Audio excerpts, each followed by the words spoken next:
we're right back to the Babel problem. This podcast is part of the Democracy Group. It's a complete miracle that we're all together here. That we're from different, ethnic backgrounds and religions. We're in different states, but we all have a sense of being American, and that's going away. I think that we are kind of rotting out a lot of what would normally hold us together, and for such a large, diverse, secular nation. So we do need some hold certain things sacred together. We do need some degree of shared reality. Not about everything. We can have all kinds of different views in red states and blue states, but does the Constitution allow certain things to happen? Yes or no? Well, okay, those are complicated questions. We have the Supreme Court, but in the last few years, we've seen such shocking departures of reality. We can point fingers at both sides, and so the far right and the far left, as quasi-religions, make a lot more sense once you see that, of course, they believe crazy stuff. That's what binds them together. The Village Square, a nervy bunch of liberals and conservatives who believe that disagreement and dialogue make for a good conversation, a good country, and a good time. At the Village Square, we talk about politics, religion, and race. The topics your mom taught you never to discuss in polite company. Listen, at the Village Square, we make pigs fly.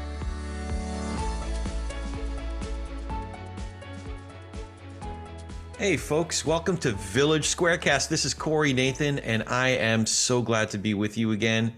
Thank you for joining us for the Fragmentation of Everything with special guest Jonathan Haidt after Babel. Just a quick intro before we get to the main program, because Liz Joyner does a great job of introducing this remarkable conversation with one of our absolute favorite thinkers and contributors to this country's shared Village Square, if you will, Jonathan Haidt. And as you'll note, yours truly had the great honor and personal thrill, if I'm being honest, of being the co-moderator on this talk. So I admit it, I am not just a host and engaged citizen. Sometimes I am just a geek. I'm just a fanboy. So yeah, just own it, right? In this discussion with one of the country's most renowned scholars, social psychologist and professor of ethical leadership at NYU's Stern School of Business, Dr. Jonathan Haidt, we explore the subject of one of his thought-provoking essays in The Atlantic, Why the Past 10 Years of American Life Has Been Uniquely Stupid. A great title. We also talk about his much anticipated book, The Anxious Generation, how the great rewiring of childhood is causing an epidemic of mental illness.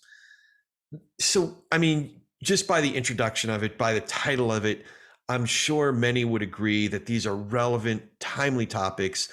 And Dr. Haidt has a way of distilling a thorough diagnosis of what's happening in our culture, and in understanding it more deeply together, it allows us all to actually do something about it. So let's turn it over to Village Square's founder and CEO, Liz Joyner, with whom I had the pleasure of speaking with Dr. Jonathan Haidt. Good evening, everyone.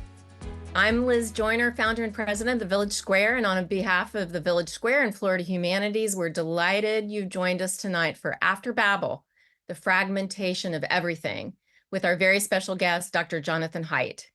Before we introduce John, I'm excited to introduce the one and only Corey Nathan, who will facilitate tonight's conversation with me. Corey launched his career as a stockbroker by day while studying at a theater conservancy at night, a beginning that captures something pretty essential about Corey's life ever since. Raised in an observant Jewish household, Corey became a born-again Christian in his late 20s. This unique trajectory required engaging in fraught conversations about religion with his family, as well as strained discussions in the church about politics. So it really only made sense that Corey is now the host of the podcast, Talking Politics and Religion Without Killing Each Other. And it's probably also not a big surprise that someone introduced Corey to us and that we sweet talk Corey into hosting Village SquareCast as well. So if you're a Village SquareCast listener, you should be, you are officially looking at the face behind our voice. Corey, welcome. Thank you so much, and apologies for this face, as my my aunt Ida used to call me Faccia Bruta, which I thought was a sweet name her pet name for me, but it really means Italian. It's Italian for monster face. So you're welcome. Oh, that is just wrong, Corey. That is wrong. So I wanted to know, is there a difference between fraught conversations and strained discussion? I have to think about that. Maybe that's a chapter in our shared book together. But I do know that fraught and strained are both necessities for good chicken soup. How's that? All right. I think that's right. All right. Cueing Corey. He's going to help me with the introduction. Thank you. Thank you. This program is made possible by funding from the National Endowment for the Humanities and the United We Stand Connecting Through Culture initiative. It's part of a multi-year series of digital programs, Unum, Democracy Reignited, presented in partnership with Florida Humanities, exploring the past, present, and future of the American idea as it exists on paper in the hearts of our people and as it manifests in our lives. A disclaimer tonight that is particularly important because Corey Nathan is co-facilitating. Any views, findings, conclusions, or recommendations expressed in this program do not necessarily represent those of Florida Humanities or the National Endowment for the Humanities, or maybe even mine. Should I say that, Corey? That's good. We got our bases covered. And now it's our deepest honor and privilege to introduce tonight's special guest, Dr. Jonathan Haidt. John is a social psychologist and professor of ethical leadership at NYU's Stern School of Business. His research examines the intuitive foundations of morality and how morality varies across cultural and political differences. In addition to his numerous scholarly publications, he's the author of 5 books, including The Happiness Hypothesis, Coddling of the American Mind, and the body of work we've built the Village Square using all these years, The Righteous Mind, Why Good People Are Divided by Politics and Religion.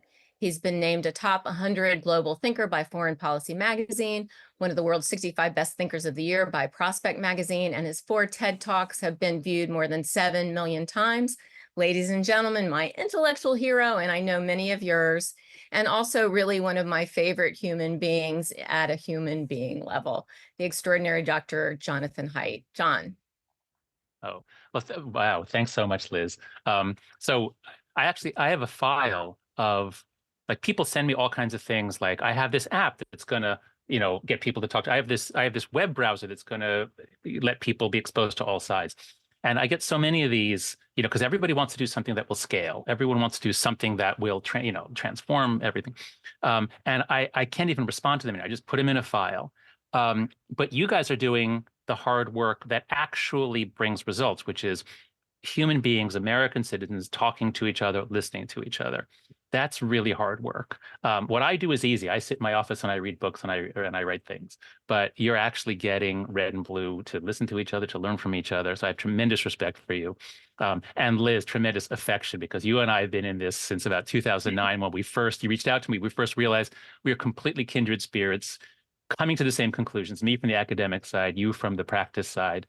So it's great to be here with you both and with Village Square. And that really has kept up all these years. I mean, we're so busy, we can't really talk about it very often, but we consistently find that your work in moral foundations theory, in some ways, we're kind of trying to figure something out, and then you'll write something and we'll go, oh, that's it. So even after Babel, we've found that it's gotten harder and harder and harder. Yeah. The worse it's gotten to be able to gather people across differences. And so, your piece that we're going to start with tonight really was an aha moment for us on that. So I'll jump right in. So John is also the author of the cover piece that I'm referring to, After Babel, Why the Past 10 Years of American Life Have Been Uniquely Stupid, which will start as a jumping off point tonight, and then we'll move to preview his highly anticipated forthcoming book, published March 26th, so right around the corner, The Anxious Generation, How the Great Rewiring of Childhood is Causing an Epidemic of Mental Illness. And John, you've said that you've just never seen anything like the interest in this book. Yeah, that's right. Everyone has kids. Not everyone, I'm sorry. Most people have children, and most people see what's happening and they don't know what to make of it. And I didn't know what to make of it. So we'll get to that. So let's talk after Babel. Tell us about your central metaphor in that piece. Okay, sure. Well, first, though, in the pre-call, you said that you wanted me and Nathan to be like we were talking over a beer. I'm in my NYU office. I happen to have a beer in the refrigerator, so I'm cracking open a beer. Nathan, do you have anything to drink? Corey, how about you? Corey, what are you going to do? You thought that tea was in here. Well, as Frank Sinatra would say, this ain't apple juice, folks. All right. Okay, so Cheers. I could do Cheers this to you, too. Corey.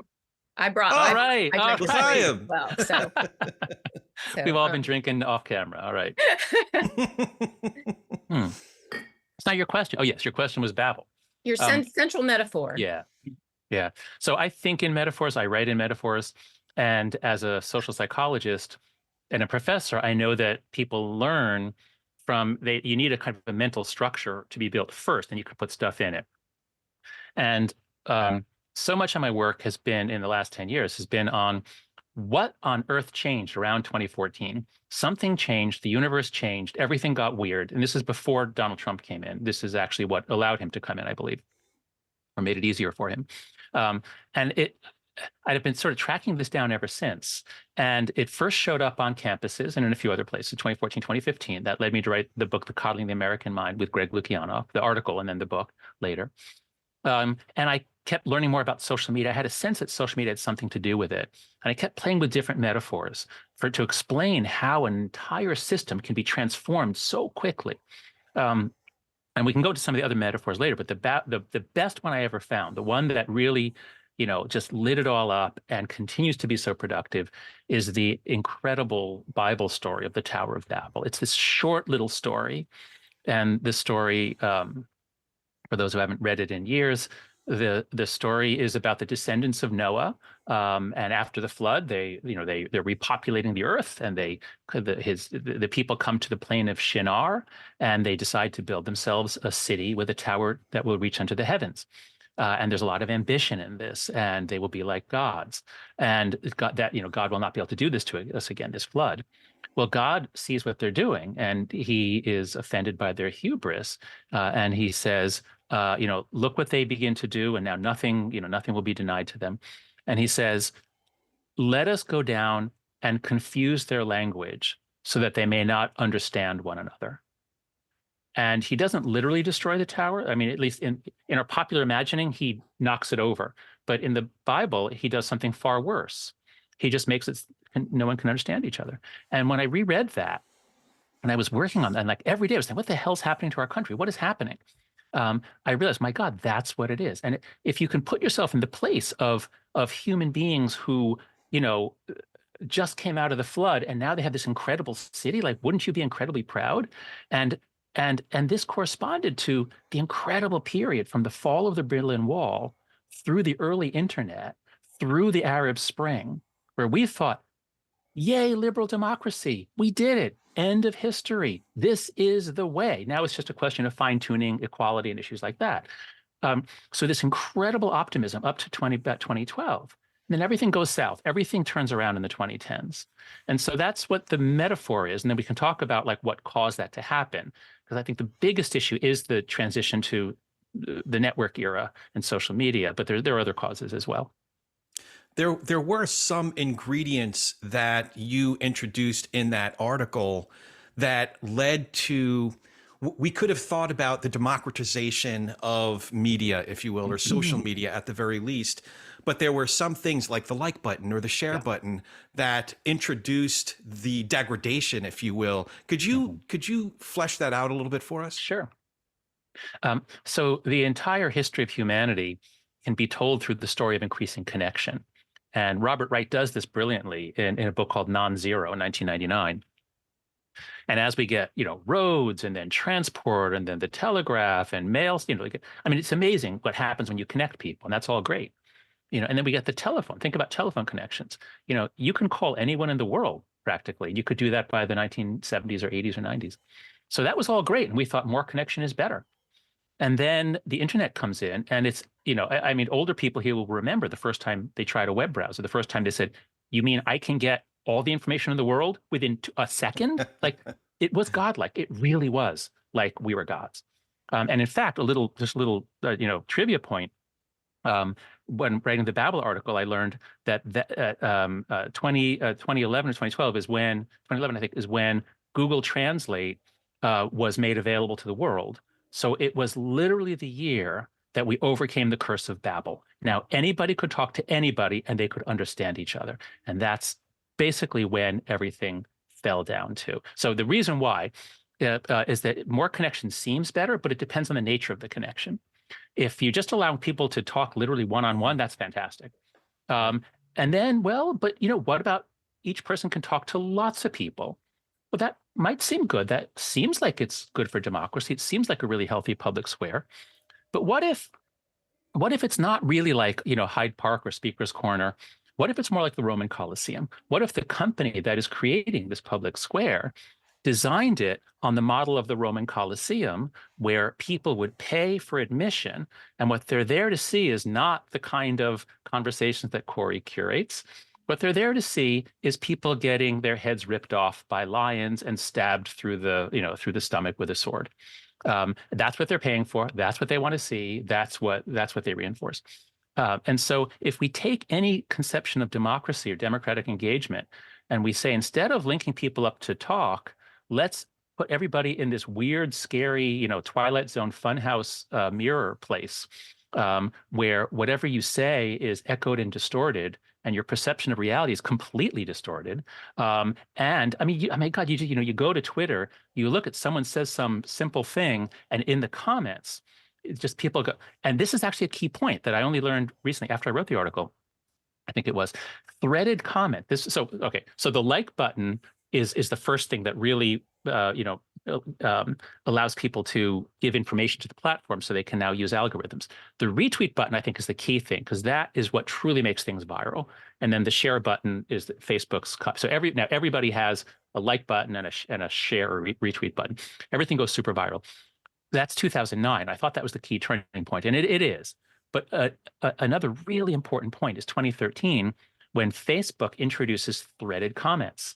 So it's not just like Barack Obama would say something, and then some person would say, they use some racial epithet, or they say, you're an idiot, and that was the end of it.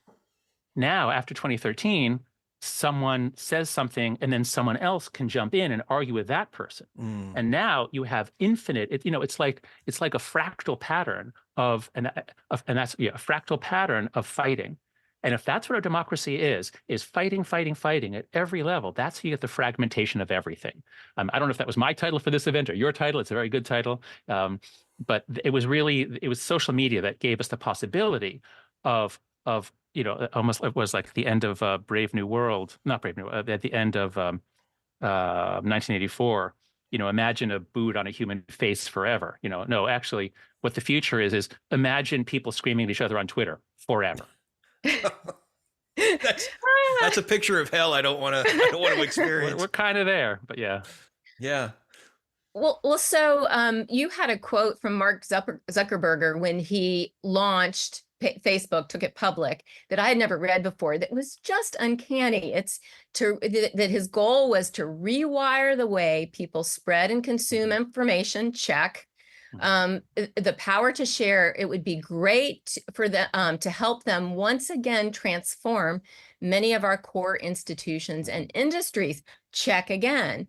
So something about that, I mean, it rings totally true, but there's something central to that seems like kind of a naive notion of what humans would do when we created the like button and the threaded comments. That's right. And so that brings us, so let's bring in really one of the main areas of my research is to understand left and right. And, I've really come to see when I was writing The Happiness Hypothesis, my first book, I think I ended with a quote from Heraclitus, something about, from the tension of opposites, the harmony of opposites comes, all good things. And I really came to see that, and this is why diversity matters, but especially political diversity, you need to listen to people on the other side because they see things you don't. And I was always on the left, and I was, progressive Democrat. And when I started writing The Righteous Mind, it was actually to try to help the Democrats stop saying stupid things and start appealing to American morality, which, Al Gore and John Kerry had no idea how to do.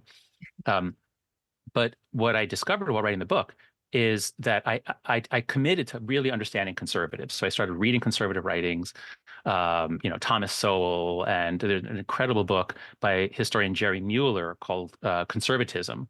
It's an intellectual history. And from those I learned, I'd never read Edmund Burke, but from them I learned one of the core conservative insights is that we need structure, stability, and order in society. And such things are built up slowly over generations. And we often do not understand how they work. We can't just go in and say, oh, that marriage thing, well, that's patriarchal. Let's just, change it. Let's just abolish it. You can't just go in. This is what conservatives recognize and progressives don't. Progressives cannot recognize, because the whole idea is the progressives are pulling to knock down old things and build new things. And the conservatives are standing athwart history yelling, stop, or at least slow down. And so if they're in balance, well, that's exactly what Heraclitus was saying. But what if in an institution like a university, you get rid of all the conservatives so that all you have are people saying, tear everything down, burn everything down, let's start afresh with a utopia? Well, that will never work. It's not just that it won't work. It will always lead to horrible, horrible outcomes. And conversely, a society with only conservatives tends to get pretty repressive and is not going to advance. So anyway, wait, what was the question that launched this about? Just about the naivete about human nature. Yes, that's right. So Mark Zuckerberg, you've got, he started Facebook at 23 or whatever, so here he is in his mid or late 20s, I guess, when he says this, maybe 30 or something. And what he's basically saying is, we're just gonna rewire everything. All those institutions built up over hundreds of years all over the world. Let's just forget that. Let's just rewire everything. We're gonna make them all better. It's going to be great. That's right. And so it was incredibly naive and incredibly destructive. And basically, what I said in The Righteous Mind was the blind spot of the left is moral capital. The left has a lot of trouble understanding ideas from Emile Durkheim and Burke about what it takes to hold together, what it takes to have a cohesive moral society. It's very, very hard to have a large multi-ethnic secular democracy. And I think social media and Facebook in particular has, and then Twitter, of course, has just really, to go back to the Babel metaphor, sorry, when you drink beer, you have interruptions. But, to go back to the Babel metaphor, it's like you put all these stones together, you put some mortar in to hold the tower together, and social media is acid that just eats away all the mortar, and then the tower collapses. Yeah, I think that's actually one of the first things I learned from you in a very deep way from your first TED Talk. And actually, we've got links for the TED Talks. If you don't know that much about John's work, would highly recommend them. We'll pop them into the chat. That moral communities, while I was trying to build a moral community here in Tallahassee at the Village Square, moral communities are hard to build and easy to destroy. And I do think that's the thing that, we've learned a lot about sort of the little platoons that hold things together, that we're always sort of trying to get people clumped up. And it does seem to be a consistent blind spot to, great damage. Yeah, that's right. One of the epiphanies, if you will, that really you articulated so well was the idea that with social media, as it's become to dominate so many of our lives, it's less about connecting and more about performing. I couldn't help but think about the famous quote that's attributed to Dostoevsky: at first, art imitates life, then life will imitate art, then life will find its very existence from the arts. It seems that so much of our engagement is exactly that. We're trying to find a sense of meaning from how many likes and shares and reactions that we get. I was curious in a practical way, how that shows up in your classrooms, because you're now seeing Gen Z even in your grad school classes. Do you see that in your classroom? Yes and no. So I teach in a business school where people are very pragmatic. They're here to advance their careers. There's not a lot of they're not here to protest. And so, whereas I hear from my colleagues in other departments that they have to walk on eggshells because anything they say, students will be taping them, videotaping them. It could go up on, right wing, enrage the right if it's a lefty professor. It could go up on left wing if anyone, so So that's really what happened in 2015. And I have seen that all over the academic world. Professors are teaching on eggshells. Students are walking on eggshells. One student said to a friend of mine, she said, "My motto is silence is safer. Just don't say anything and you won't get in trouble." Can you imagine being if that's, you can't have In college. college, Yeah. of all places, right? Yeah. So I'm definitely seeing this fear all over, and I have to be very careful. I have to be careful what I say. Although I have learned, especially early on, I was 2015, 2016, I was very careful, but now I'm coming to really trust my students more and be very open with them, and the trust is kind of coming back. But where I really see it with my students is I teach a course on flourishing here at NYU Stern, and I work with the students on their morning and evening routines, and I've discovered that they've gotten themselves, they're stuck in a trap in which they have to service hundreds and hundreds of network connections every day. And so the first thing they do when they open their eyes, I work with them on the morning routine. What do you do? Let's set yourself up for a good day. What's the first thing you do when you open your eyes? Do you go to the bathroom? Do you get a drink? No. The first thing, everybody just about, check your notifications. What came in overnight? And then what's the last thing you do before you shut your eyes at night? Check your notifications. And what do you do in between? Check your notification. I mean, they do some other things, but not a lot. So I do see just the complete, the sort of the extraction of pretty much all of their attention goes to their phones because they've been stuck in this trap. So we'll get to that later with the new book. But the move from flip phones and the early internet was fantastic. We all loved it. But the move to the new, much more viral, radical internet, which is all performative, I think that's what you're getting at, Corey, which is much more performative. That's what has devastated human relationships, human institutions, and any possibility of shared stories or shared reality. Yeah, just as a follow-up, and not to jump ahead too much, but there was an exercise that you assigned to your students, and I forgot the name of it off the top of my head. I want to say it's the Awe Walk, or I was going to say the Wonder Walk. Could you talk about that? I'm going to do that. I'm going to leave my earbuds at home when I take my walk tomorrow because of that. Yeah. So I've taught the course for a long time as a 6-week course for MBA students, where we just sort of cover some basics of how to have a happier career in business. But because Gen Z has such high rates of depression, in 2018, 2019, we noticed like, wow, our undergrads here at Stern have very high rates of depression, anxiety, like everywhere. It's no different. And so I decided to make a much longer, make a full semester course on flourishing. And that allowed me to work in some other things. And so I worked in a section on play, a class on play with a wonderful graduate student, Yejin Park, and beauty and awe as part of the good life. And so I had them listen to this wonderful conversation between my friend Dacher Keltner, a professor at UC Berkeley, wrote a book on awe, and Krista Tippett. And Dacher describes how what he did when his brother died of cancer, and part of his healing was he would go for walks in nature, just walk slowly and just be, and awe. He lives on the California coast. I mean, awe makes us feel small in a wonderful way. It makes us less petty. It makes us more open. So Dacher has shown awe has all these transformative, regenerative effects. And so I thought, wow, what a great exercise. And so I did it for the first time about a year ago with my class last spring. I said, so listen to this podcast episode so you understand what it is. Now go out. And the first time I just said, don't take out your phone. Although more recently I said, don't even bring your phone. And I said, don't take out your phone. Just walk slowly. And some of the students did this around Greenwich Village, which has a lot of beautiful buildings, and they really noticed things. But the ones who went to parks, who went to either Washington Square Park or Central Park, a lot of them had almost full-blown religious experiences of a feeling. And, a feeling of connection came over me. And I looked at all the people with love, and I felt, we're all really one. And what do I have to worry? I mean, it was amazing, the effect that this had. And as we talked about it, I realized, the students, and well, all of us now, I'm wearing AirPods now, but I wear AirPods a lot because it's incredibly efficient.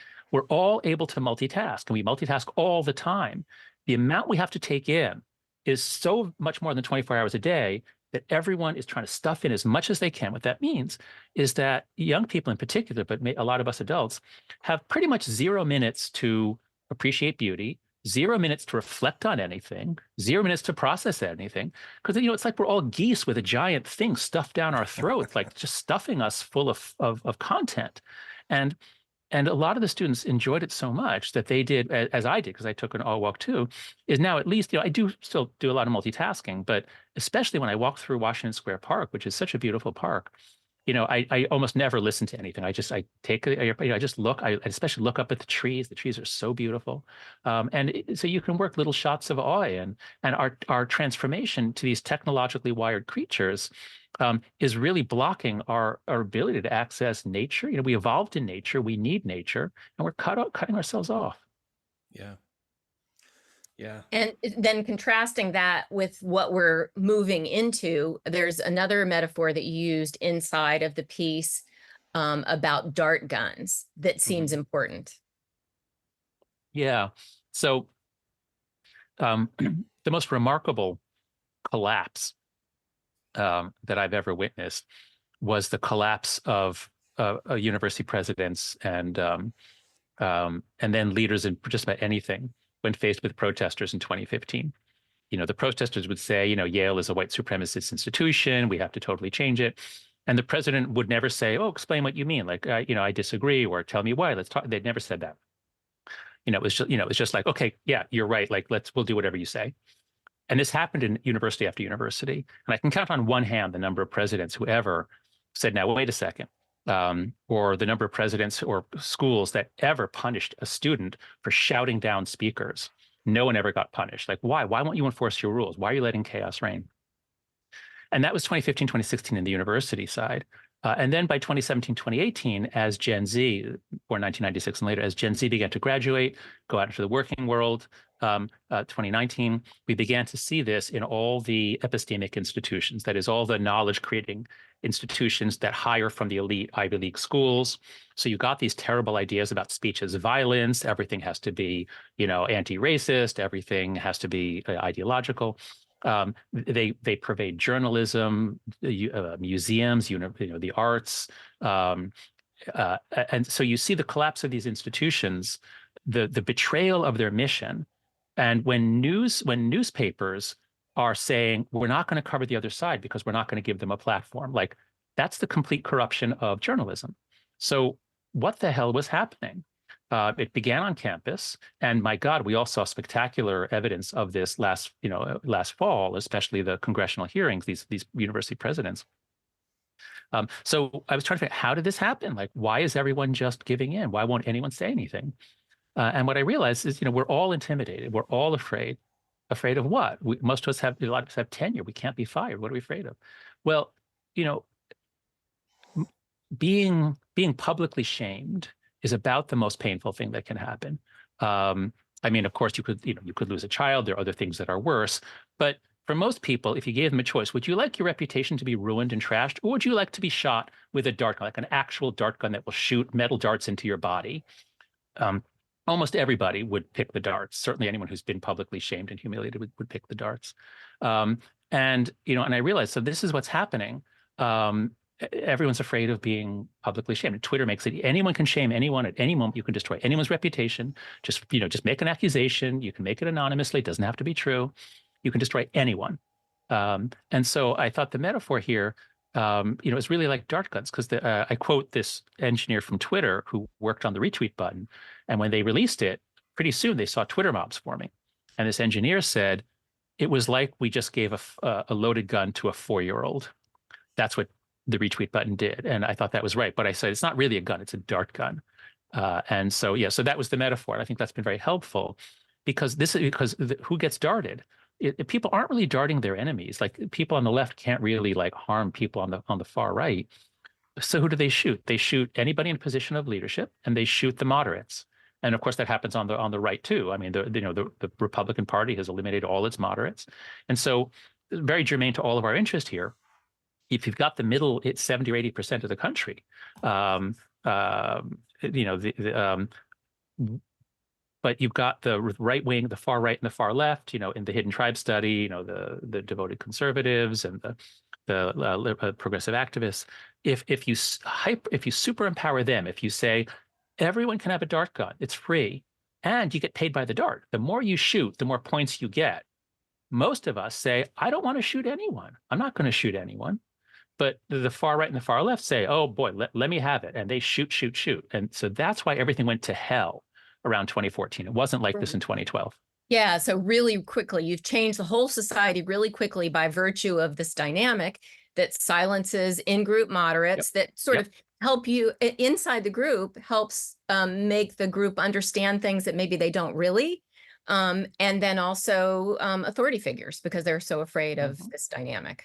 Right, That's right. right. And then once the authority figures betray their trust, now you have people, especially on the right, they look at these, because most of these are left-leaning, the institutions. So people on the right look at this and they say, well, they're not doing their job. They're dishonest, and they're just part of the blue team. They're just agents of the blue team. Why should we trust the health authorities? Why should we trust the universities?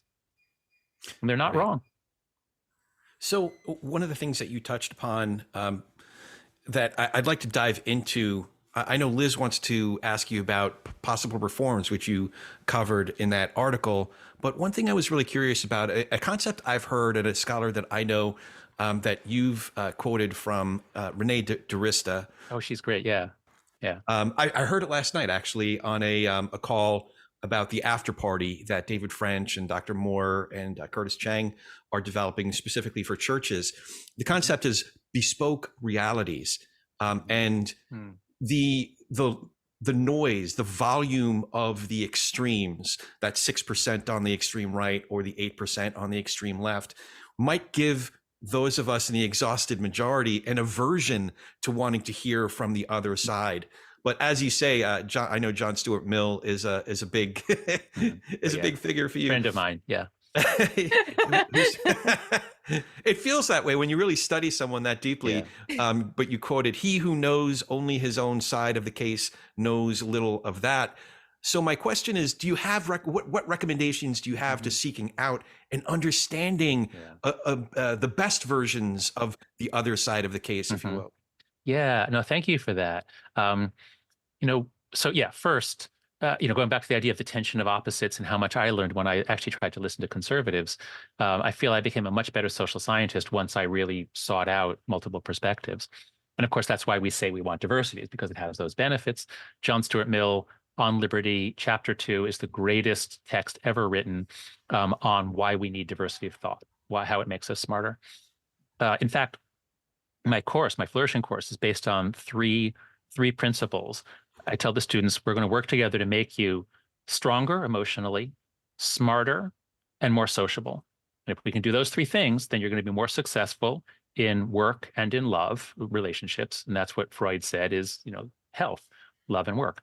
And to get smarter, I tell them, okay, we're going to raise your IQ by 15 points today. Like, I can't literally change what score you get in an IQ test, but I can make you act as though you were 15 IQ points higher. And there's two parts to it. The first part is turn off all of your notifications except for 5 apps. You can only leave on 5 apps. So you have to cut your notifications by 90%. Stop interrupting yourself every 2 minutes.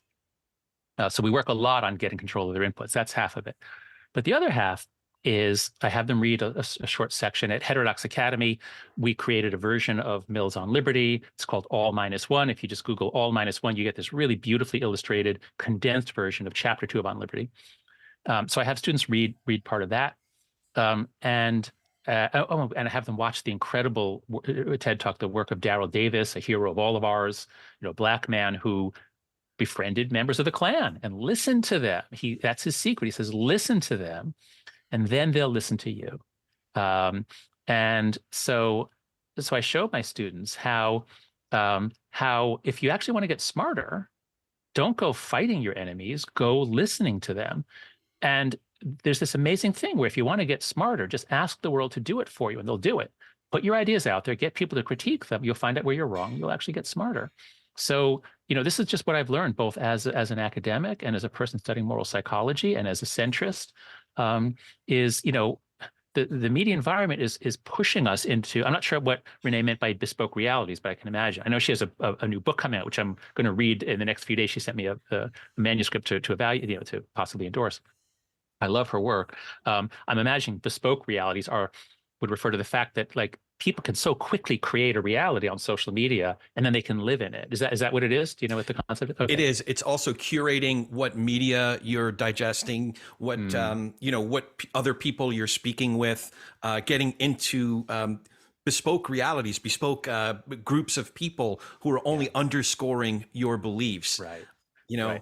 And it's what Todd Rose also talks about in Collective Illusions. If we only hang out with a bunch of people who agree with us, all of a sudden our own beliefs become that much more heightened or extreme. Mm-hmm. Well, that's right. So let me correct sort of a misunderstanding that's out there, at least in the academic world. We've all heard of filter bubbles. This idea, people you end up with just stuff coming in, and you just believe that. Well, political scientists are extremely good at debunking common wisdom or common sense, and sometimes they're right, and sometimes they're wrong. And in this case, many of them seem to believe that the filter bubble idea has been debunked, because if you actually look at people on social media, what's coming in? Do they, if you're on the left, do you ever see stuff from the right? Well, actually, you do. And so they say, see, it's debunked. Filter bubbles are fake. There's no such thing. Social media actually exposes you to more different views. And that's true. But here's why it's irrelevant and wrong. If you define filter bubbles not as what news sources are coming at you, but who are you connected to as these news sources come in, then there's very strong evidence of these tight ideological communities. So if you're in a left-wing community, or let's say left-wing community, and everyone, you come together to rag on how stupid and evil the right is. So someone shows you something from Fox News, you see something from Fox News, but you're all there together to spit on it. That doesn't open you up. That just solidifies the tribal identities. So if you ever hear a political scientist tell you, filter bubbles are debunked, tell them that's only informational filter bubbles. If you're a social psychologist, you're more interested in the groups, and boy, does social media create tight groups that reinforce prejudices. That makes so much sense. I have one buddy in particular who is a strong supporter of, let's just say we're not on the same ideological side. He says, "Oh, no. I force myself to watch just enough MSNBC," and I'm neither MSNBC or Fox. I try to, but what I learned was he's only getting MSNBC through clips that Ben Shapiro plays. Yes, that's right. That's right. I think there's a phrase, was it hate follow or hate watch? Like, I follow someone just because I hate them so much and I enjoy hating on them. Right. So that's, So I want to slip a question in from the audience, a question from the one and only Steve Seibert, another of my favorite. Oh, Steve, my God. Universe. Hello, Steve. Importantly, Steve is the co-founder of the Asteroids Club with John. The two of them got in a car and 5 hours later came out of the car with a big job for me to do. That's right. We set up a website, the Asteroids Club. That's right. Which we've had a lot of fun about, and it's actually still up there. But anyway, so Steve's question is, acknowledging that a free and diverse people host a broad and often conflicting range of moral foundations, how do we find enough common ground to operate a democracy and still stay true to our own principles? Yeah. So I don't, the whole idea of our founding, there are many ideas. One of the ideas of the founding fathers is it's a large, diverse country, and we're going to let the states really, run a lot of their affairs, and we're going to try to have things as local as possible, not like the French model of a central authority. And so it's not clear that we need a lot of common ground, like common moral values necessarily. But what we do need, we certainly need, absolutely, we need a sense of commitment to the rules and playing by the rules and having a procedure for generating rules. That's for sure. Although I'm coming around more and more to the view that the challenge that we've been facing for a long time, or it's going to be much more intense over the next 50, 100 years, is how do you hold a society together? And, I write about evolution in all of my books. I always write a lot about evolution. It's miraculous how humans evolved to be these ultra social creatures. And the tricks that we have to bind us together, one of the main ones is sacredness, is religion. The psychology of religion evolved, I believe, by a process of multi-level selection, including group selection, where groups that could cohere by circling around a sacred object or book or person, they trust each other, they have a higher purpose, they enforce morality on themselves, they can cooperate, they generate wealth. So if we evolve to be religious, and if religion is it gives us the psychology that binds us together, now you can understand why patriotism is so important, why the flag is treated like a religious object. The flag is not just a piece of cloth. When I was, younger and more on the left, I thought it's just a piece of cloth. But now that I've studied moral foundations and sacredness around the world, I realize, it's a complete miracle that we're all together here. That we're from different, ethnic backgrounds and religions. We're in different states, but we all have a sense of being American, and that's going away. Young people, there's shocking research showing that when you ask the question, do you think the founding fathers are more heroes or villains? Something like that. Gen Z, a slight majority, I think it is, says villains. The founding fathers are villains, whereas older generations say they're heroes. Now, of course, they had their flaws like all people. And while we wouldn't judge other cultures by our standard, boy, are people happy to judge yesterday by today's standards. So I think that we are kind of rotting out a lot of what would normally hold us together. And for such a large, diverse, secular nation, we're right back to the Babel problem. What holds societies together, as I said in the article, traditionally, is shared blood, shared gods, and shared enemies. That's how states are formed. And a cohesive state is powerful. It can expand. And in America, we don't really have the option of shared blood. That actually was a good thing because that made us have shared ideals. That was what bound us together, the American idea. George Washington said it that way. Teddy Roosevelt said it that way. Anyone is welcome if they said just a few ideals that we have in common. So we do need hold certain things sacred together. We do need some degree of shared reality. Not about everything. We can have all kinds of different views in red states and blue states, but does the Constitution allow certain things to happen? Yes or no? Well, okay, those are complicated questions. We have the Supreme Court, but in the last few years, we've seen such shocking departures of reality. We can point fingers at both sides. Maybe I shouldn't do it on this call, but just, for example, it certainly seems to me as though the president tried to stop the peaceful transfer of power. This is just unbelievable. And the fact that we don't all agree that this was shocking is unbelievable to me.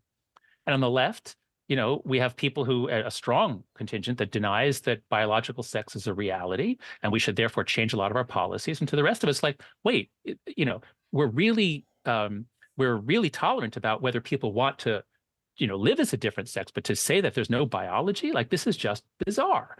And so, so both sides, you have this process of just flying away from reality towards extreme beliefs. And here the psychology of religion is so interesting.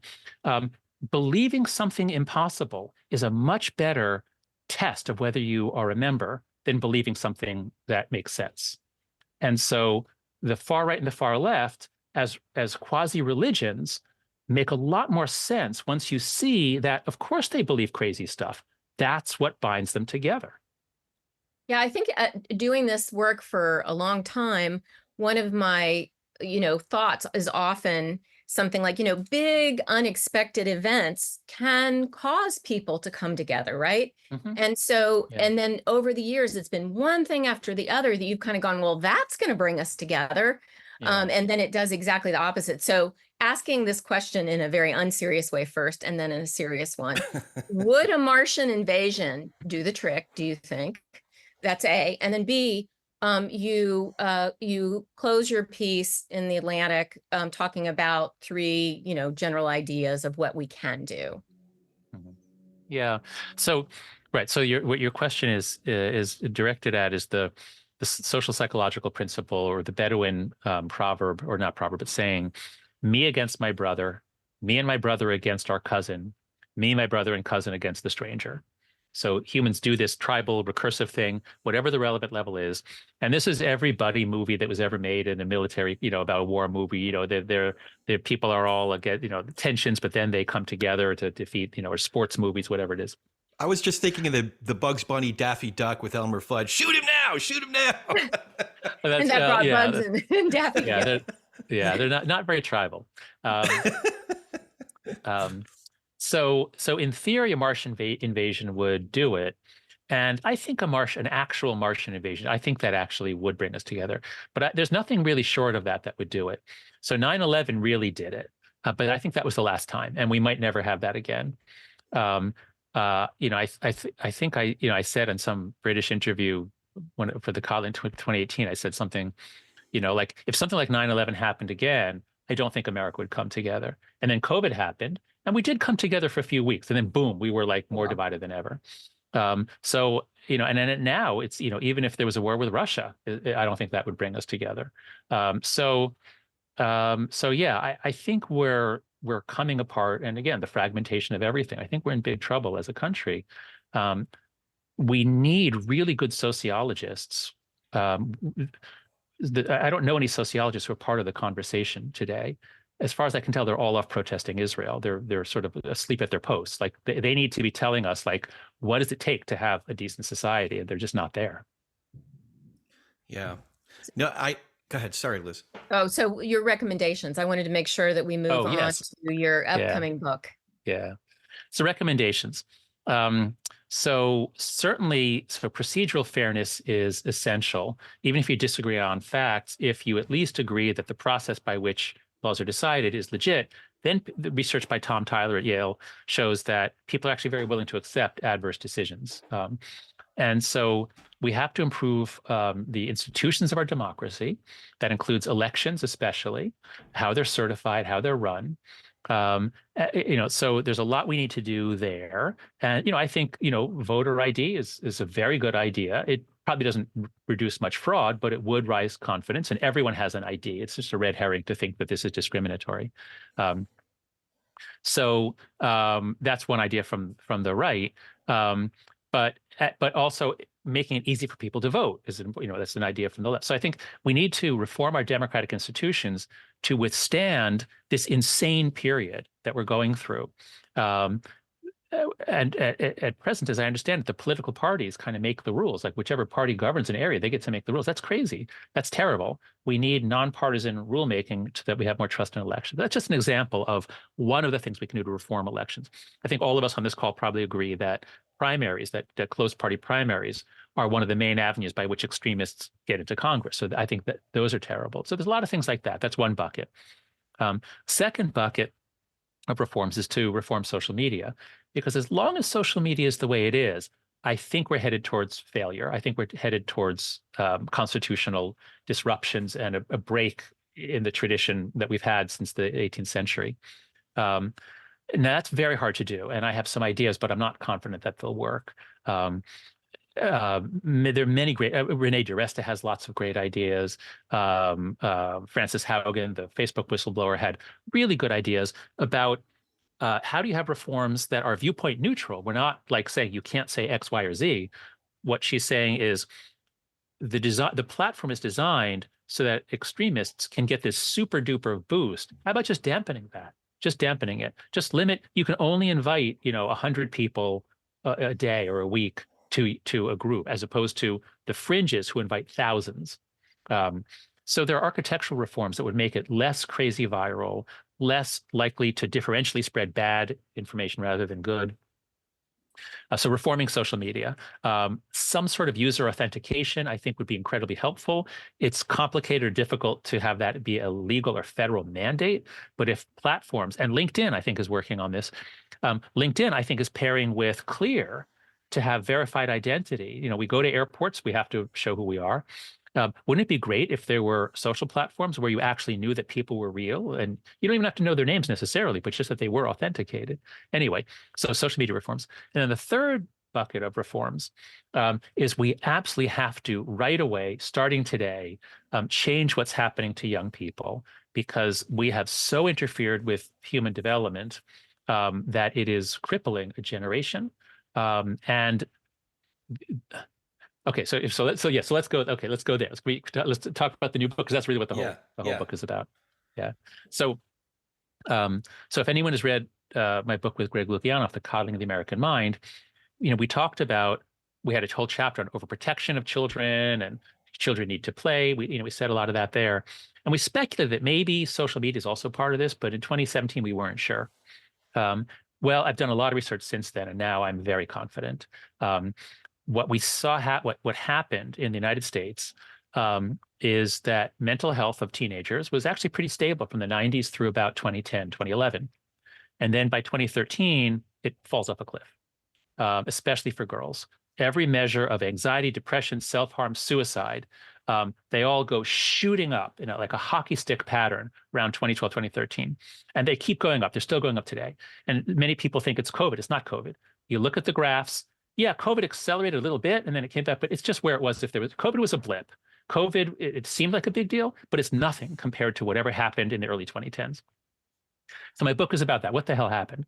And I can say it very concisely. What happened is that humans have always had a play-based childhood, because like all mammals, our kids play. Kids are very playful. Puppies are playful. Kitties are playful. They have to play. And we kind of gradually stopped that in the 90s and early 2000s, because we thought they'll be abducted if they're ever outside. We can't let them outside. We can't let them outside. So we took away the play-based childhood gradually. And then all of a sudden, around 2010, 2011, we gave them a phone-based childhood.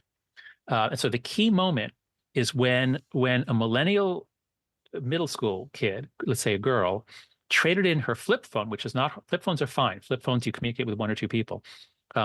When she traded her flip phone for a smartphone with Instagram and a high-speed data connection, so she could spend 3 or 4 hours a day on it, she became the first member of Gen Z. And once, because most of the girls got on around 2013 when Facebook buys Instagram, that's when it becomes super popular. It's not just Instagram. I mean, it's the whole phone-based childhood. In 2010, very few teenagers had a smartphone. They were still on flip phones. In 2015, they almost all did. And they were on many hours a day. So I'm calling that period, 2010 to 2015, the great rewiring of childhood. We used to have a childhood before the 80s. We had a childhood where kids would be out, they'd play, they would get into trouble, they would get lost, they'd find their way back. That's how you learn to become a self-governing person. You work together to solve problems. But by 2010, we'd stopped that. We don't let them become self-governing. And instead, we said, here's a phone. And as soon as you give your kid a phone, it's an experience blocker. It's going to basically be in front of their face most of the day. And they're not going to have many other experiences. Almost everything comes through the phone. All dating now goes through the phone. So I think that's what happened. And that's why mental health fell off a cliff. And if the American experiment is an experiment in self-governance, and we somehow worked ourselves into the situation where we do not let our kids practice self-governance. You cannot have any practice becoming self-governance, because what if you get into a fight? What if someone gets hurt? We have to have an adult there to supervise, settle disputes, and then we'll send you off to college. And then we college professors like, what is going on? Why can't these kids take it if someone reads a Shakespeare book? Like, what is wrong with words now that people are so fragile? So so the new book, The Anxious Generation, actually really does connect back to our common interest in democracy. I was fascinated by the chapter Spiritual Elevation and Degradation, which hat tip to Liz for reminding me the title of the chapter. I was so engrossed in the chapter, I forgot the title of it.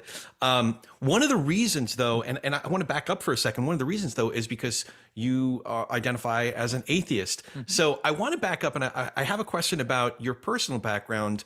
Sure. I'm trying to picture you growing up around that table with your two sisters and your parents, who you clearly revere.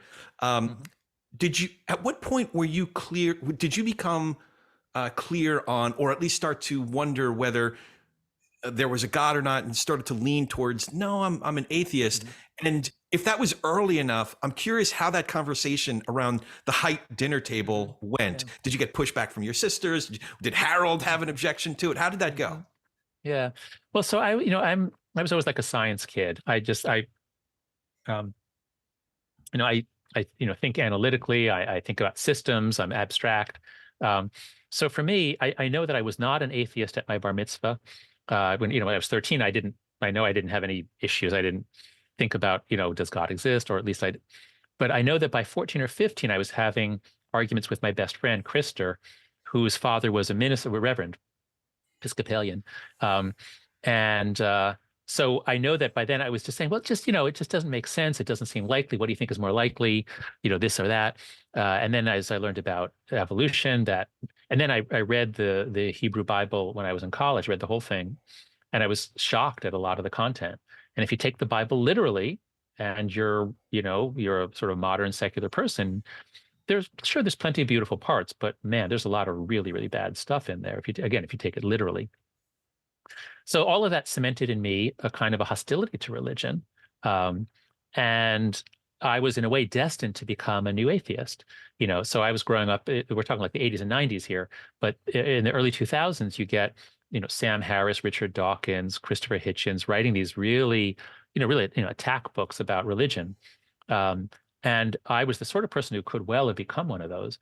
But because I was studying the evolution of morality, and I came to appreciate that religion is centrally tied to that, and I came to see, don't take it literally. And the key was Emil Durkheim, the sociologist Emil Durkheim. Durkheim said the key to religion is not the beliefs, like do you believe in an afterlife? The key is that the beliefs and the behaviors all combine to create a community. It's about creating e pluribus unum. That's basically what it is. It's magic. There's alchemy you can do. You can take a bunch of people and you can put them together and create one. And that is almost a transubstantiation. That is transubstantiation, right? Am I using the word correctly? So once I came to appreciate that religion performs this miracle that makes modern liberal democracies possible, I had a lot more respect for it because I don't take it literally. I see what it does. I see that it's part of our nature. We really see that dynamic on the ground all the time when people come together in these really unique ways, and you see what happens. And it's actually really frustrating because you think, well, we know what to do. We're just not doing it. So you start The Anxious Generation with another really amazing John Haidt metaphor. You want to say something about that? I think, if you looked at all the questions, we had like 100 questions. And when you look at all the questions, there's so many that refer to the rider and the elephant after Babel. So I predict this is going to be another metaphor that enters our common parlance. Okay. All right. So again, I was casting around for, what happened to our kids? Why is it that kids born in 1997 are so messed up compared to kids born in 1993? Like, how did it happen? I mean, the mental illness rates are unbelievably different, just a few years apart. The key is, I think, especially early puberty, middle school, they had a very different experience from their older siblings.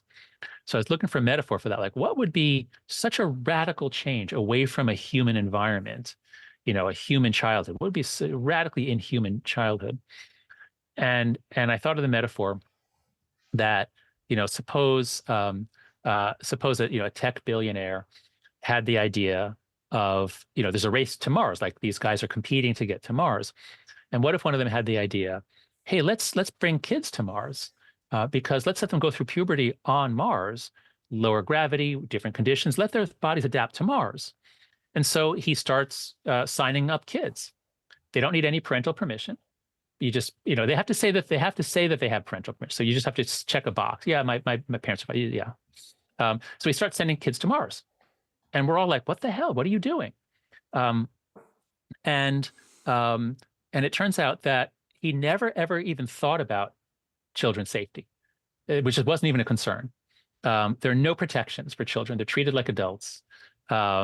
And we have no idea if the changes are going to be permanent. That is, if your kid goes through puberty on Mars, low gravity, high radiation, are they going to ever be able to return to Earth, or are they permanently changed? Like, we would never, ever let a company take our children away without our knowledge or permission and raise them in danger. Like, that could never happen. And if a company tried that, we'd sue the hell out of them. Well, guess what? It's happening. And because of Section 230, it seems we can't do anything about it. And the reason why this metaphor works, I think, is because in my conversations with parents, first they feel helpless, they feel powerless, they feel, like the main fight all across the developed world is over technology and don't spend all day on your phone. And so we're all struggling with this. And this was brought to us by companies that are basically exploiting our children for their profit. The evidence is mounting that they're harming them actually quite severely. And even though most kids are not mentally ill, it's maybe about a third, which is unbelievable. About a third of kids, I'd say, have an anxiety disorder, depression, something else. About a third of kids are being really messed up by this technology. Now, normally, if it's 1 in 1,000 kids are severely damaged by a consumer product, we would sue the hell out of them and shut them down. But if it's 1 in 3, we don't do anything. And let's see, there's one other element that I wanted to get to here. Oh, yes, that when I hear stories about the kids who really get addicted, over and over again, parents and the kids use the metaphor of being taken away. Like, my kid, my beautiful, funny kid, she was so happy, she's gone. Like, where did she go? And then, like, they'll say, we sent her to summer camp for 3 weeks with no phones. And when she came back, my child was back. I had my child back. She was funny, she was happy. And then she got back on her phone and she went away again. So this metaphor of being taken away to an alien place, which is a horrible place. No child should grow up there. That's where we are. And I need to mention, I didn't mention it yet. We've been talking about America. You can have whatever theories you want about what happened in America in 2012. Maybe it wasn't Facebook and Instagram, but the exact same thing happened at the exact same time in the exact same way in Canada, the UK, Australia, New Zealand, and the Scandinavian countries. So in countries with a lot of individualism, and what we find is that the kids get washed away. Just so incredibly sad and Yeah. tragic. Yeah. So you mentioned Section 230, and we had an audience question about what your perspective on that is. Mm-hmm. So before so there were those Senate hearings a week or two ago where we saw the tech executives, Mark Zuckerberg in particular, basically dodging and weaving and, questions, but aren't kids being, sexually propositioned and CSAM material and bullying and drugs? And they go, oh, yes, but, we're going to cut down on that. We have the world's best, we can probably reduce it by, 50%, whatever. So before those hearings, I thought, I totally understand the need for Section 230. And for listeners who don't know, it was put up in I think 1996, I think it was. It was a section of the Communications Decency Act that said, if you're AOL, you're running a bulletin board and people post something, like the company can't be responsible for everything that everyone posts because they can't possibly edit it all. And so without that, there couldn't have been the internet. I understand the principle. And so until recently, I thought if they would just interpret Section 230 properly, narrowly, just so that you can't literally sue them because someone else posted something, then that would be that actually could make sense. Unfortunately, what's happened, I think some lower court decisions have interpreted it as broadly as possible, meaning you can't sue a social media company, you can't regulate them because anything you do might interfere with someone's ability to talk on it. Basically, it's been interpreted as a blanket liability shield, to be clear, a blanket liability shield. And this is what Frances Haugen and many others have really pointed out. Like, even if you agree with the principle, and I do see the principle, how can the company not be liable for the architectural decision that they made to make a product more addictive to children and then market that product to children? And they all go for the underage kids. They say 13, but they don't enforce it. None of them enforce it. So these are, if any other industry, like if alcohol or gambling, if they were out recruiting kids on playgrounds and damaging them, we'd sue the hell out of them. There's only one other industry that has that protection. That's the gun industry.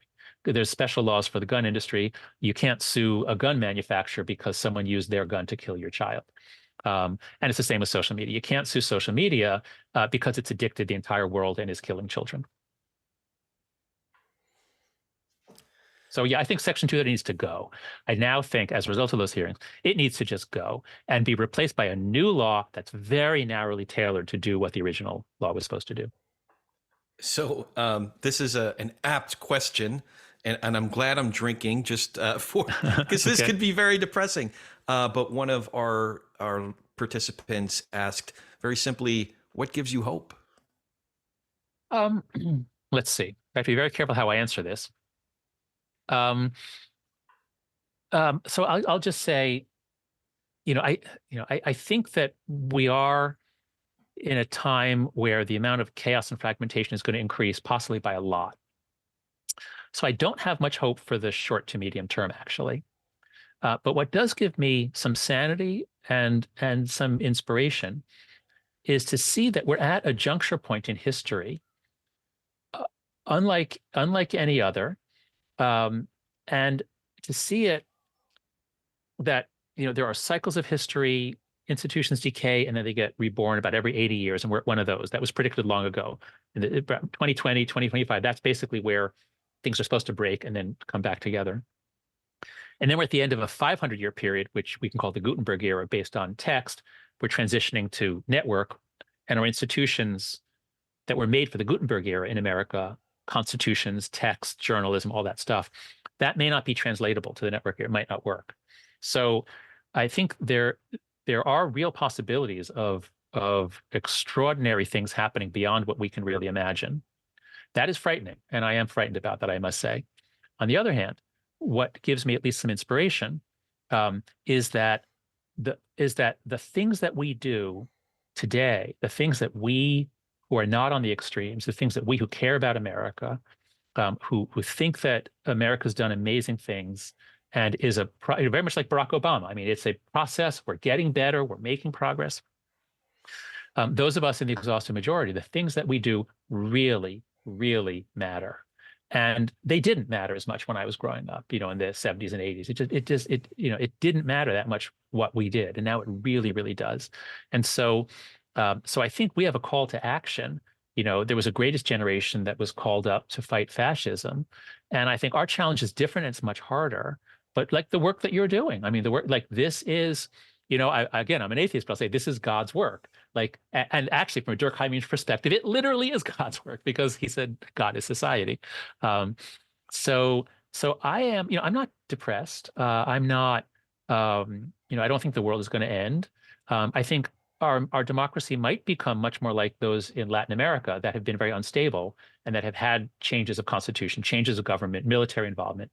We could have things like that, but we're going to have much better economies, and Amazon's going to deliver stuff to our houses. So it's going to be better than it was in other cases.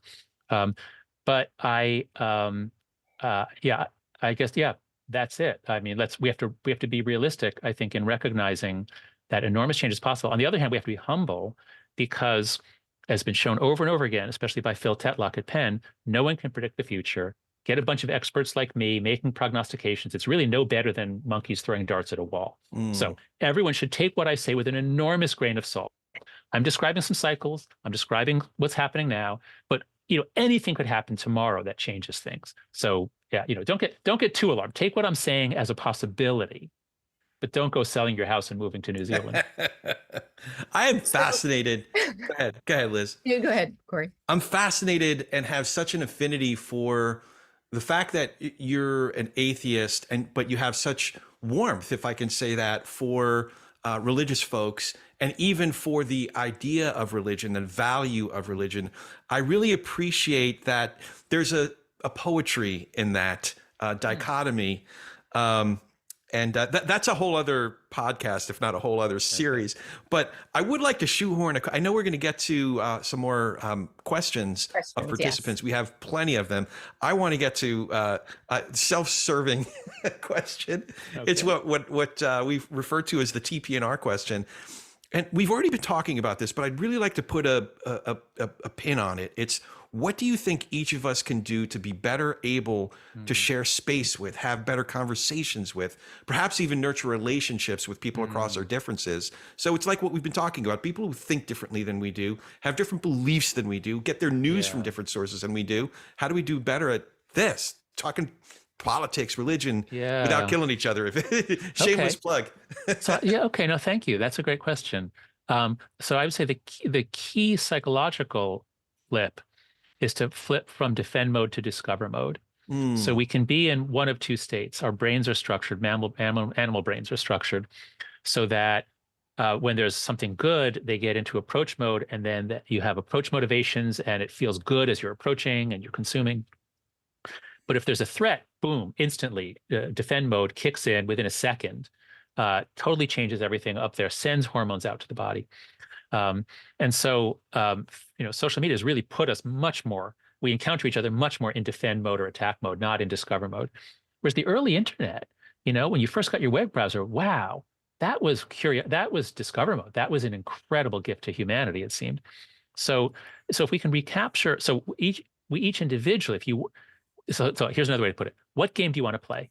We can play the attack game where I try to get points from my team. We can play the I'm right game where I try to feel good because I'm right and I show you that you're wrong. Or we can play the persuasion game where I'm going to try to change your mind while sticking to my beliefs. Or you can play the learning game where my goal is actually to learn as much as I can about how the world works. Because acting on the world when you don't understand it actually makes things worse. A lot of activism really backfires. And I think there's a huge problem for the left these days. And this is part of the reason why the right is ascendant in many parts of the world. So flipping into discover mode is the essential first step. And there's a lot of ways to do that.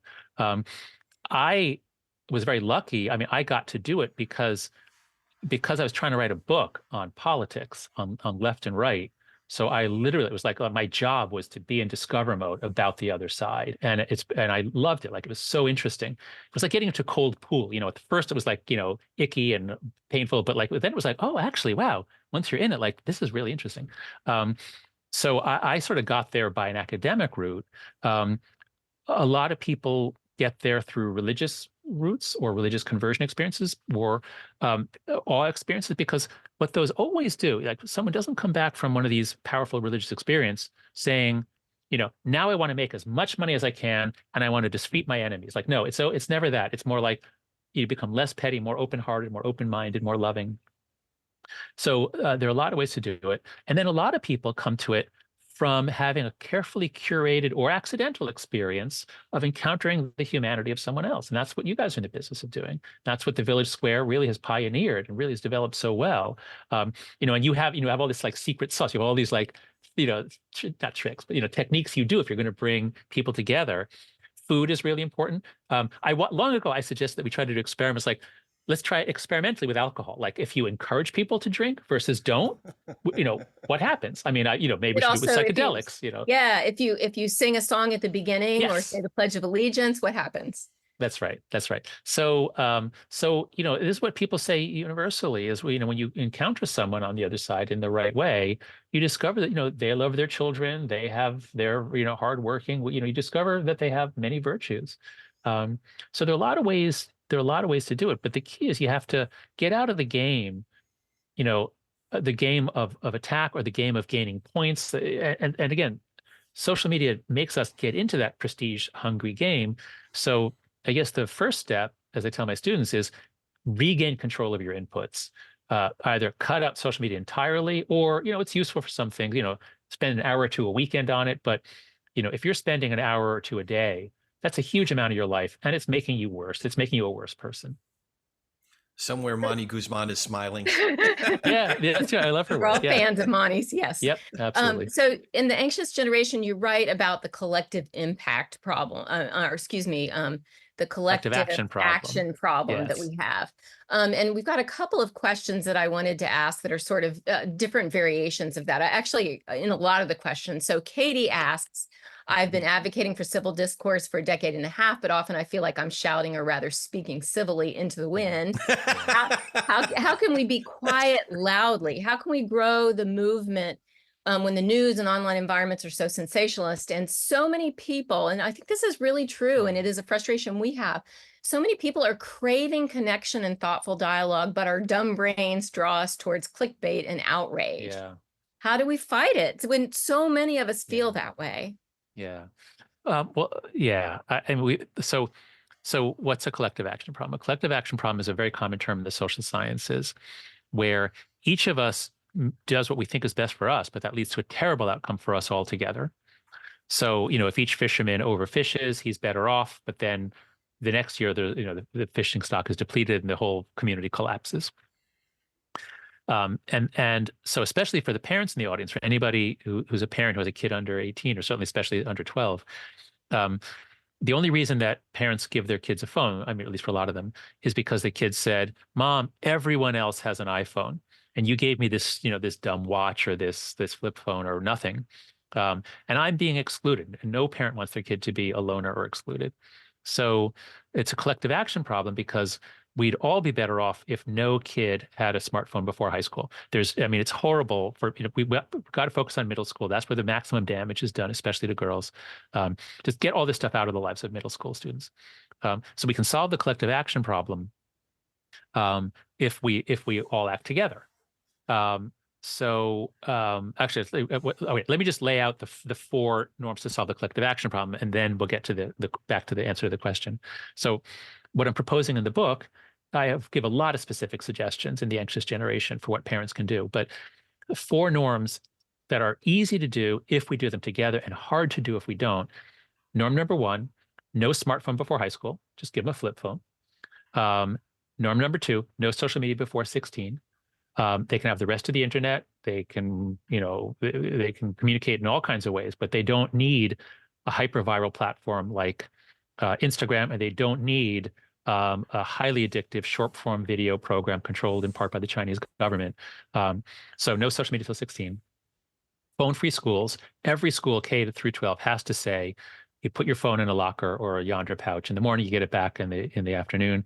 If you leave it in the pockets there, and they're texting during class, literally and if some kids are texting, then they all have to be on. They don't want to be the only one who doesn't know what's happened. So phone-free schools. And then the 4th norm is far more childhood independence and free play. And this really comes from Lenore Skenazy and a project I have with her at Let Grow. If you go to letgrow.org, parents will find a lot of ideas to do at home or in schools.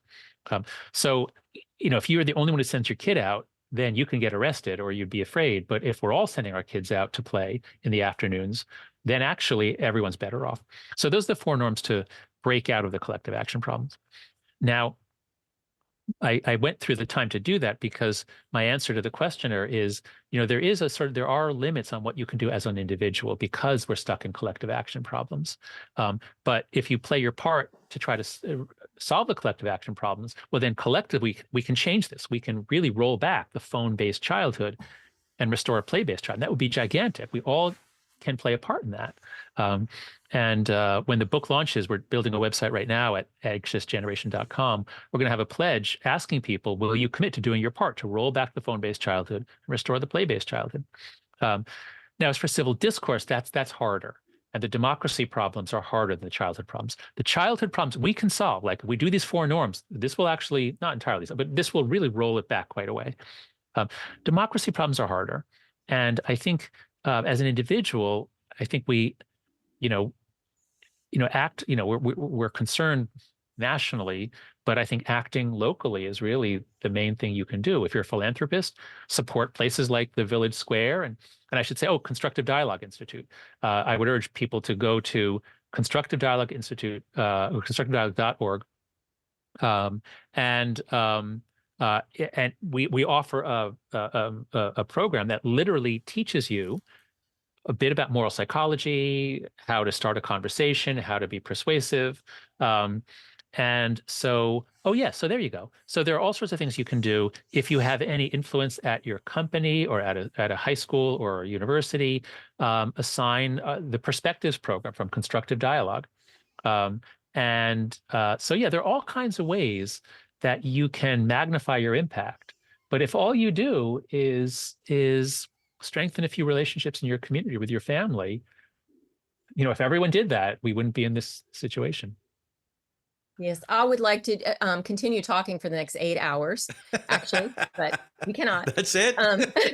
So Kami Akavan, who is an extraordinary executive director at the USC Center for the Political Future, which is a great model for IOPs across the country, asked, should we be more focused on nudging leaders from the grassroots to trickle down pro-social behavior, or trying to develop pro-social behavior and attitudes at scale at grassroots level? They're both important, but which do you think is more important? Yeah. Well, so as a social psychologist, I'm thinking about parameter changes in our society. Like, what are the things that caused, small changes? If you have a complex dynamical system and you do a small change in a parameter, like if you have an ecosystem and you raise the temperature by 3 degrees, permanently, that's going to have huge impacts. So in terms of thinking globally, I'm thinking parameter changes. I'm thinking social media regulation, repealing Section 230. I mean, there are all sorts of things that would change parameters at a global level. It's very hard to persuade at a global level. I mean, it's very hard to persuade people using commercials, using political appeals, because people don't just like, oh, a message came into my ear and it has a certain structure and that's going to turn a key in my brain. It doesn't work that way. We're not persuaded by an idea, by a communication. We're persuaded by a person or an interaction. And so, no, I wouldn't put a lot into like big messaging campaign. I don't think that's going to do anything. So I would say, globally look at parameter changes, locally look at small scale, grassroots stuff. That's really helpful. So Henry McHenry with the Meeting of Opposites, actually, I think that's in Charlottesville. And he was at a talk that you gave recently. Can we save the culture by saving the university? Can we save the university without saving the culture? How connected are they? Oh, that's a great question. So it's often said that culture is upstream from politics, but technology is upstream from culture. And so a lot of our political problems are clearly very related to our cultural problems, obviously. And I've been arguing that our cultural problems are tightly linked to our technological change. The early internet was great. The second wave of internet is destroying us, the social media era. So in terms of universities, I've been really alarmed at what happened since 2014, 2015, when we abandoned our telos, our purpose, and became much more ideological. We lost the trust of America, not just of Republicans, but of centrists and moderates.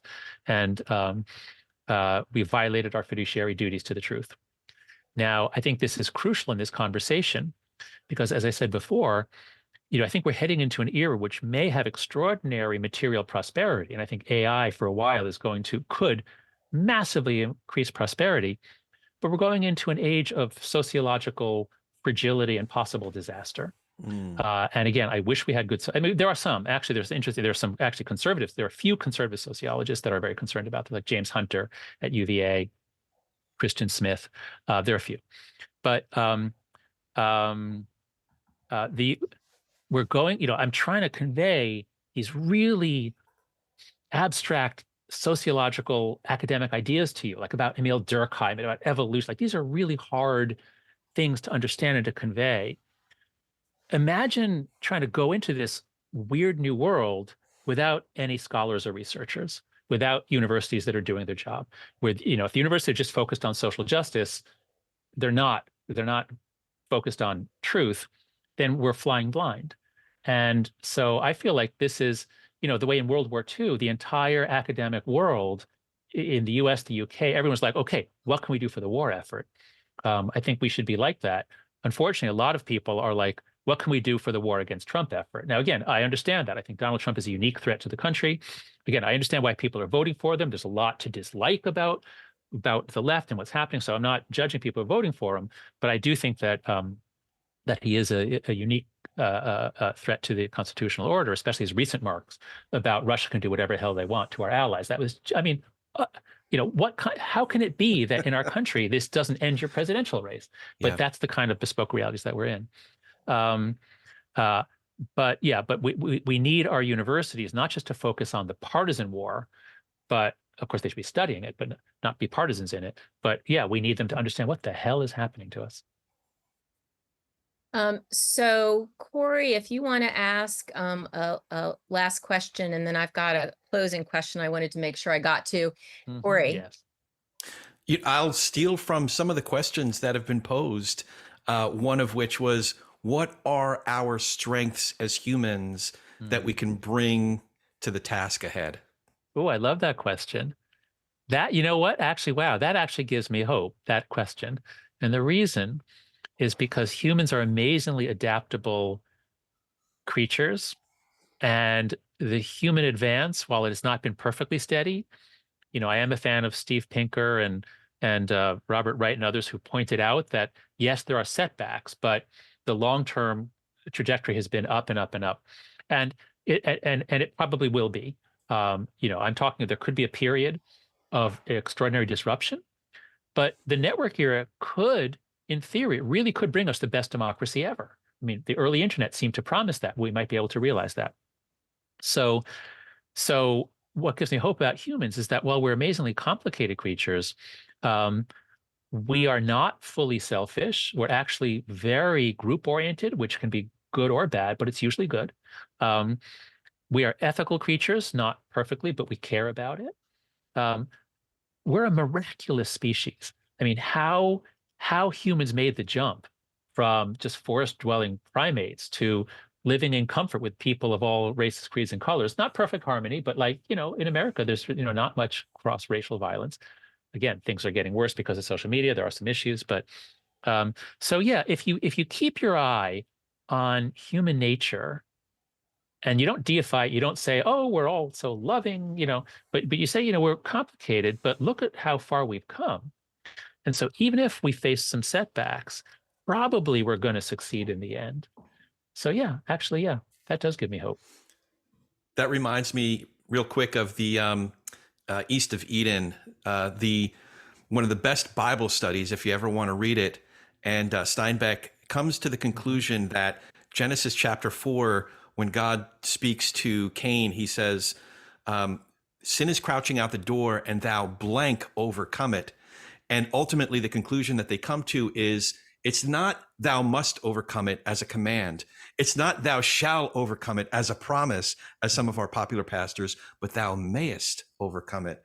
The much more nuanced, subtle translation. You have the choice. You have the option. You Right. have to decide. Yeah. Right. Yeah.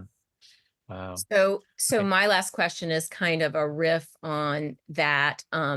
I wanted to say to our audience that you asked so many good questions. I could keep us here for another couple of hours asking them. And so I'm sorry we didn't get to all of them, but I want to kind of come back to some of our colleagues again. Back when we started this work, there was not very many people out there doing it. And now there's just an incredible network of humans that, I really think when I retire, I think I'm going to write the story of looking at them and the people who just like put their lives on hold, change their day jobs to start trying to work on this, which to me gives me so much hope. And one of them is Cheryl Gravy from a National Institute for Civil Discourse, a wonderful colleague. And she wrote something today that I wanted to share that frames this last question. She wrote, I'll be listening for new possibilities for our humanity that may be emerging during this time of turbulence and transition. I just thought that was a beautiful way to put it. Right. And we had so many questions about, hope that humans can change and variations of hope.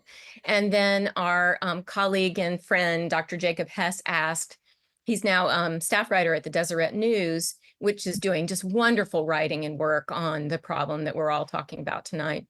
Is there hope even if things do break down? A rebirth that you could envision made possible by the natural dissolution of systems and approaches that prove to be unsustainable, that aren't working? Oh, yes, yes. So let me expand on something I mentioned before, but it's very important for this conversation. I hope it'll be a direct answer.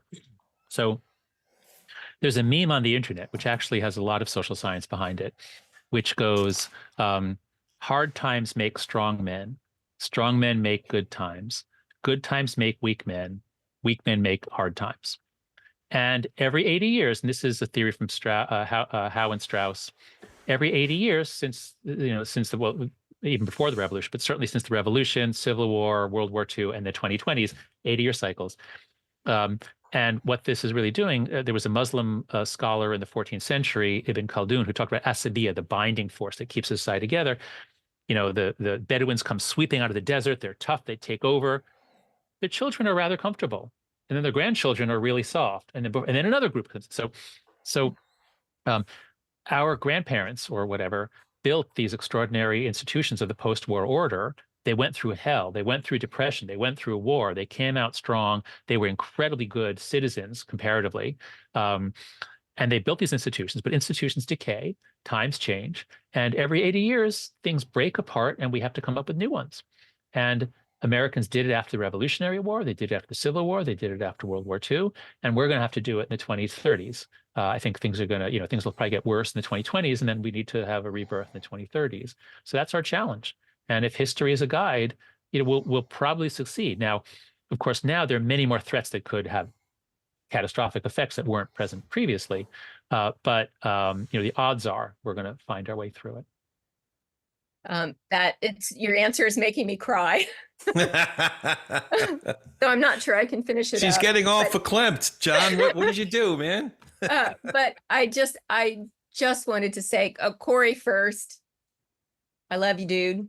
I love to hang out with you. Thank you for coming into our living room tonight to do this interview. And John, I just your thinking and your big heart, it's changed the world in ways that I don't think I could ever really explain to the people on this call. Some of them know it, right? Because they've had the opportunity to interact with you, you are such a busy man. The whole idea that you took this time out to talk to us tonight, but you do it person by person and effort by effort. And I've seen you now do that for the 12 or 13 years that we've been hanging out. And I cannot thank you enough. I just cannot thank you enough. Oh. Well, thank you, Liz. It's been an honor and a joy to work with you. I hope I can just say at the end here, I do hope that people will follow up by subscribing to my Substack, After Babel. It's free. There's no paywall. You don't have to give me any money. But afterbabel.com, that's where Zach Roush and I are publishing our research. That's leading up to the new book. I hope people will consider pre-ordering the new book, The Anxious Generation. And I hope that people will just stay involved and do what they can. I'll leave it. One thing I found over and over again: most people are reasonable. What's going on is the dynamics are making it seem different, and they're empowering other people who are not reasonable. Most people are decent. Most people are reasonable. Don't lose your faith in Americans. Be concerned about the dynamics that are messing us up. Someone said they hope that human nature will change. Don't hope that human nature will change. It's not going to change.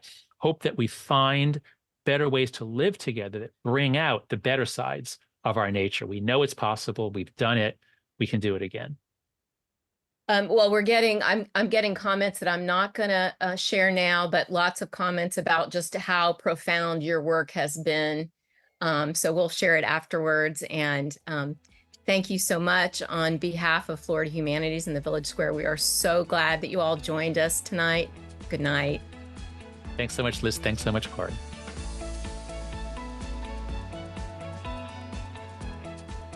Corey, Nathan, back here with you. Can I just say how cool it was to be part of this conversation?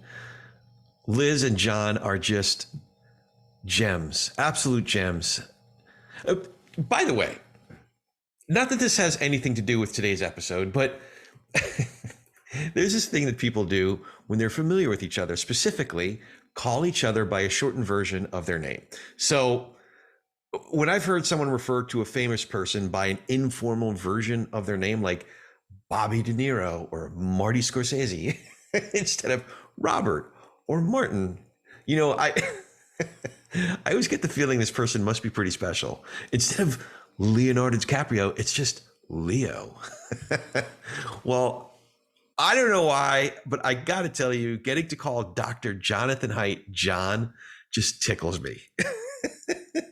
I guess it's just that I've been studying certain scholars and writers' work for years. I have a sense of the impact they're making on our thinking as a culture. And now I know some of these folks, and it's really a thrill. In all sincerity, it is a real thrill to be able to call today's guest John, or some other folks, another John, like Jonathan Roush, or John Roush, or instead of Peter Wehner, Pete Wehner. Like, it's just, I don't know, one of the special treats about this endeavor that some folks who've had a real influence on my thinking and whose work I've admired from afar for so long, I get to call John and Pete and John, some other folks, and Liz for that matter. But Liz goes by Liz. So that's, she's just special just being Liz. She doesn't need a shortened version of her name. But actually, there is something to this. It means that people like Dr. Jonathan Haidt are all of a sudden humanized. Someone I can enjoy a drink with, not just someone I'm doom scrolling about on my phone, not someone who I'm just there to watch, like our version of gladiatorial games where people are getting ripped apart by the lions of social media, like we were talking about early in this talk. So just a few takeaways. This talk was so rich. Go back and listen to the whole thing again. Not necessarily my parts, but listening to Dr. Haidt and the way Liz engages and her thoughtful questions, it's all worth really digesting and thinking through. Just a few. I mean, I could sit here, rehash it for another hour on top of the hour and a half we've already been doing it. But a couple like the awe walk, making time to take in beauty, being mindful to make room for and make time for beauty and the possibility of having a sense of wonder, having a sense of awe, the awe walk. Something that Dr. Haidt said, John said, if you want to get smarter, don't go out there fighting your enemies, listen to them. And what does that do? It's so much of what we talked about today, but what we've been talking about on Village SquareCast is breaking out of bespoke realities, right? If we're hanging out with people that don't think like us or look like us, all of a sudden it does make us smarter because it challenges our assumptions and it stretches us to find the humanity across our differences. So the other surprising subject that he focused on, Dr. Haidt focused on, John, I can't get over that. It's so cool, was talking about religion as a way to create or foster community. And there really is something to that, regardless of whether you believe in God or not. There is something to these practices of sharing space together, shared rituals, breaking bread together, sharing a drink together like we did, sharing songs and music, appreciating beauty. All of these things, when we come together, that's what religious practices provide for us in terms of fostering community. There was, like I said, there was a lot to digest tonight, so I will just leave it there for now. So please consider joining our members and supporting this programming. You can become a member for just $7 a month or $76 a year, and your business can join for $250. Go to villagesquare.us/donate to join today. That's villagesquare.us/donate. And while you're there, sign up for Village Square's newsletter to stay up to date with everything happening at the Village Square. As you can see, so much is going on. So go to villagesquare.us, scroll to the bottom for the sign up box, and you will not be sorry that you did.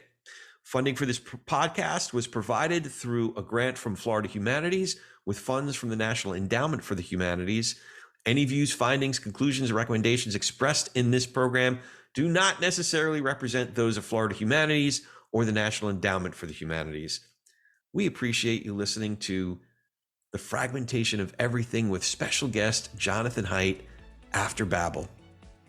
Until next time, we challenge you to reach out with an open heart and mind to someone who doesn't think or look like you. It really does change everything. So we'll talk to you soon, and thanks so much for listening to Village SquareCast.